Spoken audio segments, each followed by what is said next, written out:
morning, LaDawn, and a pleasant good morning to all our viewers tuning in at home and those tuning in via social media. This morning's traffic report comes to you live from the entrance of Farrington Road, or better yet known as that six-legged roundabout that gives way to University Drive and JFK. Now, I'm quite literally standing in the thick of it. A lot of cars coming through this busy roundabout right here. And if you're coming off that eastbound lane from the JFK area, then you may experience a bit of on and off congestion, but otherwise, traffic seems to be flowing pretty smoothly here.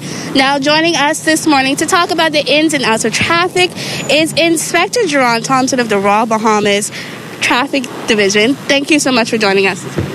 Good morning to you. Good morning, Bahamas. It's a pleasure to be here. So we want to talk about those developments overnight in terms of traffic incidents. What has that been like? Okay, over the past 24 hours, we had a total of 7 accidents. One involved accident with injury. This happened on Hospital Lane, 2 Chop Corner area. We had a pedestrian that was struck. He was taken to the hospital and treated. His condition is listed as stable. We also had 2 hit-and-run accidents, and this is we noticed that there's an increase in the hit-and-run accidents as well. So obviously the police would have increased their presence over the past few months, especially with it being lockdown restrictions and all of that sort. Tell me what increase in certain incidents, as you said, hit-and-run, are you seeing more recently? Well, we have a total of 7 hospitalized victims listed in serious condition and critical condition in the hospital as we speak. My concern is 5 of those victims came from the Family Island, 4 of which are from Abaco, and we have 1 from the island of Eleuthera. Over the lockdown period, we noticed that Abaco has a lot of crashes, a lot of fatalities, and a lot of serious crashes. And we need to look at that and probably have a few more speed checks in that area to try to, curve that, have a downward curve with respect to those crashes.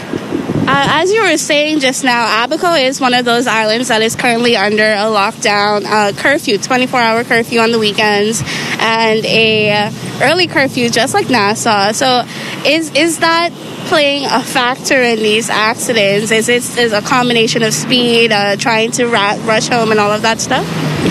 Well, I don't know if the lockdown is a factor, but I would attribute it to speed. Some places they would drink, they would drive. I will attribute it to those factors, but as far as the lockdown, I can't say with absolute certainty.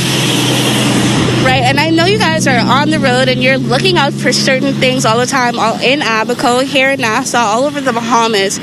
What kind of traffic incidents, violations mostly, are you guys on the lookout for more recently? Well, as respect to the emergency orders, we are not able to ticket persons for having their vehicle unlicensed. But we are ticketing persons for behavioral offenses, such as not wearing your seatbelt, running the red light, and the use of cell phones. So we've been picking up, reporting people for those infractions, and you should look to see us much more on the street to deal with these behavioral offenses because they do contribute to accidents.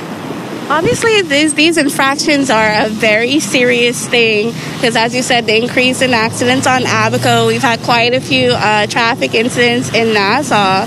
So it's being met with quite a bad reception from folks who think the officers are booking people for licenses when they're not. So can you just clarify that for us here? Yes, like I said before, because of the emergency orders, we are not ticketing persons for unlicensed vehicle. That is the only thing that the emergency order provides. Some people are trying to extend it and freestyle it to suit their needs, so they are adding insurance as well. Nowhere in those emergency orders that you're seeing anything concerning insurances. So you have to have your vehicle insured. Things like running the red light, that's an absolute no-no. At no time you can do that. You have to wear your seat belts, okay? The use of cell phone while driving is another no-no, okay? Driving without using proper signals. These are factors that causes crashes. So we are dealing with these offenses in order to bring some level of law and order back on our streets. So as Inspector Thompson say, you especially want to watch out so that you are not one of those persons committing a behavioral offense. Police will be on the streets heavily today and tomorrow as we go into that long 24-hour weekend curfew. And as for traffic, that's all the time we have for now. We're going to toss it back to you in studio, LaDon.